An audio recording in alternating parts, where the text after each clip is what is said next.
Bildirən Elm və Təhsil naziri də bu yanaşmanın dəyişməli olduğunu deyir.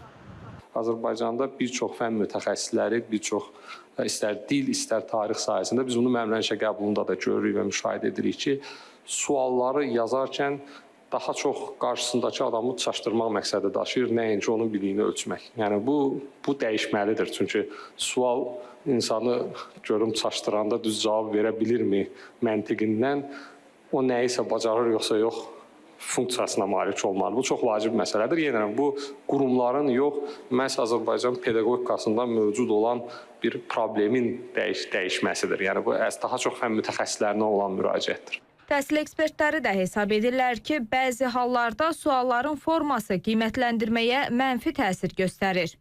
Müəllimlərin işə qəbul və sertifikasiyası imtahanında buna daha çox rast gəlinir ki, müəllimin çərçivə sənədində olan mövzular çərçivəyə əsaslanmır, standarta əsaslanmır. Məsələn, müəllim, Azərbaycan dili müəllimi hər hansı bir təhlili, məntiqi, yəni mühakimə əsaslanan sual cavablandıracağı halda, burada artıq bir mətndə müxtəlif yanaşmalar irəli sürülür və bu bilik bacarığı ölçmür. Bu sadəcə şəxsi çaşdırmaq məqsədi daşıyır. Qanunverici orqanın aidiyyatı komitəsində isə hesab edirlər ki, düzgün namizədin seçilməsi üçün real vəziyyət dərindən araşdırılmalıdır.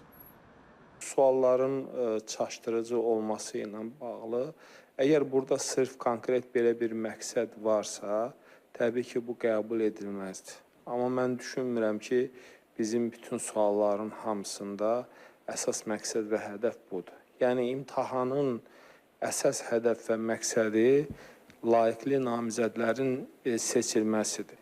İrəli sürülən ittihamlara da mütləq bir aydınlıq gətirilməlidir. Müəyyən bir müzakirələr aparılmalıdır ki, bu cəmiyyətdə ümumi aparılan müzakirələrə mənfi təsir göstərməsi. Bəs bu sualları kim hazırlayır? Ola bilər ki, bizim X rayonun X Ucqar kəndində yaşayan müəllim olsun və yaxud da paytaxtda yaşayan müəllim olsun. Onların göndərdikləri suallar əlbəttə müəyyən mövzu ilə bağlı uyğunluq təşkil edirsə, düzgün sual tərtib olunursa, həmin şəxslər dəvət olunur, onlar müvafiq təlimlərdə iştirak edir. Ondan sonra təbii ki, onlar tutaq sual tərtibatçıları siyahısına əlavə olunur. O zaman belə bir sual da ortaya çıxır. Bu sualları hazırlayanlara nəzarət varmı? Rəsmi qurumdan bildirilir ki, suallar bir neçə mərhələdən keçərək yoxlanılır. Buna baxmayaraq mütəxəssislər hesab edirlər ki, mövcud nəzarət mexanizmləri